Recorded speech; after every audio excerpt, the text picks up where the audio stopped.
Ever since being diagnosed with bipolar disorder type 1 with psychotic features, I felt this degree of mental exhaustion, and it's just an overwhelming feeling. It's a feeling that produces despair, that discourages hope, makes me view things from a more gloomy perspective. And I think a great deal of what I'm feeling now, even years after this diagnosis, is attributed to the nature of this illness.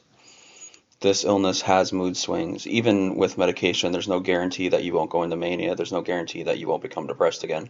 These things still happen. Medication is just supposed to reduce the severity and reduce the frequency with which you experience these things, but they don't guarantee to eliminate having these episodes. That was never part of the bargain.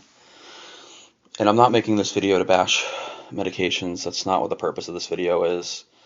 It's more just to vent a little bit about the mental demons that I've battled since being diagnosed, because it's felt like 24 hours a day, 7 days a week, 365 days a year, I'm battling my own mind.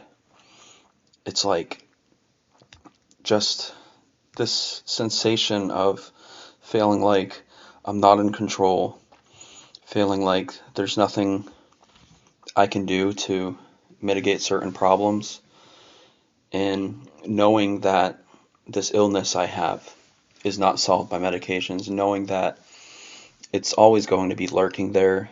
It's something I'm always going to have to monitor. It scares me. It's frustrating.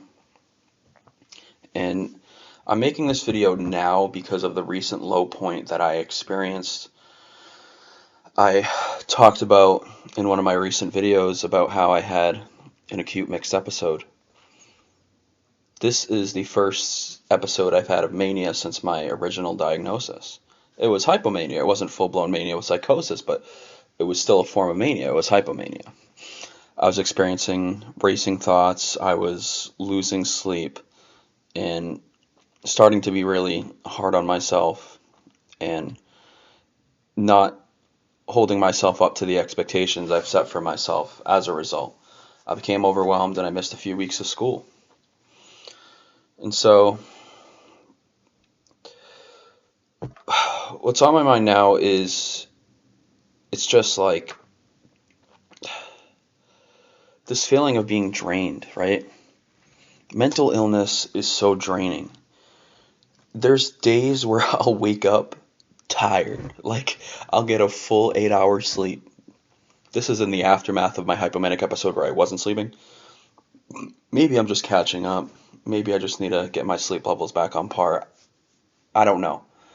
But I'll wake up from an 8 hour sleep, exhausted, tired, like, wow, I need to get to sleep right now. And it's just like my thoughts are this huge burden on myself. And it's because of the fact that there will never be a day in my life going forward where I can just fully relax. What I mean by that is I will always have to monitor my triggers. I have to monitor my stress levels. Why? Because failure to do so can thrust me into another full-blown manic episode of psychosis or into hypomania.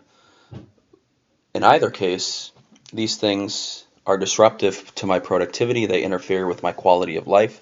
They greatly diminish my quality of life for a period of time. And I don't want to keep going through this. I don't know my limits, to be fair. Like, I know what my limits are when it comes to what I can handle in terms of like academics or work. I feel like I've got a good estimation and approximation of that based off my own experiences so far. But I don't understand how much I can tolerate when it comes to experiencing these episodes. Having to monitor myself for the rest of my life is already an enormous chore. It's an incredible task. And there's days where I go through this and I just feel like asking people the question, am I invisible? Because it feels like I'm unseen in some sense.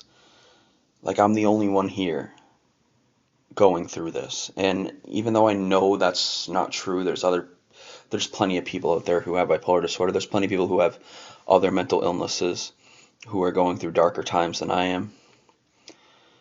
But it doesn't mean what I'm going through isn't legitimate just because it's less severe than what others are going through. And similarly, people who are going through a little bit less of what I'm going through, it doesn't mean that what they're going through isn't serious. I was never a big fan of the type of people, this archetype of persona who will diminish and downplay the problems you face on the grounds that, well, other people have it worse. Like, your point? So I can't struggle? I'm not allowed to struggle? I'm not allowed to not be okay? It's okay to not be okay. Like, who do you think you are? That's what comes to my mind. Like, society just has this overarching pressure telling you, stay strong, be positive, look to the future, be forward thinking. But it's so much easier said than done. It's so easy to fall into a downward spiral, particularly when you already have lived experiences of going through profound trauma and traumatic events. They stick with us forever. They're incredibly memorable.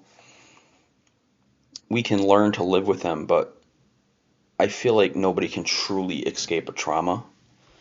It's always going to be there. We'll always remember it. We'll always be impacted by it. Anyone saying otherwise, I mean, I don't know how else to tell you that. I'm just not being honest with you. My manic episode, the trauma I experienced, will sit with me forever. I embarrassed myself in front of so many people. And I still think about that a lot because when I go about my day, I worry about the prospect of this happening again. I just had this hypomanic episode. I thought that I would never have a manic episode again. I was quite certain of it. I knew that the chances were there, but I also knew that the chances were low. Well, as low as those chances were, it happened. I'm on 4 medications, and it still happened. So where does that leave me now? Well, going forward, it just goes to show that to demonstrate the fact that I have to monitor myself even more closely. And I've tried my best over the years I'm speaking like relative to the years since being diagnosed, to make peace with my mind in the sense of not being too hard on myself and acknowledging my thoughts for what they are. They are thoughts. Thoughts are just thoughts. It's a powerful line that I heard in a group therapy once in a partial hospitalization program I attended, and it's just stuck with me. But I feel like part of making peace with my own mind, has 2 components. Part of it is I don't want to feel guilty anymore about taking necessary breaks. I don't want to feel ashamed when I have to sit down and say, you know what? I just can't do this right now. I have to take a rest. I have to take care of my psyche, take care of my mental game. Because if I don't address that exhaustion, it's going to get to an overwhelming tipping point. And before you know it, I'll find myself in another manic episode. The other component of it is the recognition that healing is not linear. We do not just go from point A to point B. It's not this linear journey where we jump from one spot right to the other. There's bumps in the road. There's roadblocks that require you to reroute and take a different path. And that's what I try to tell myself today is I didn't actually fail so much as I encountered a roadblock and I had to stop, analyze the situation, and reroute and find a new path to my ultimate destination, reaching my highest aspirations and achieving my dreams. Those things are still possible, but it just comes with the caveat that I now have this new baggage. I have this diagnosis that I'll have with me till the end of my days. And that's all right. But I wanted to just say take care of yourselves and ask you, how do you navigate fighting mental battles? I'd love to hear what you have to say. Peace, y'all.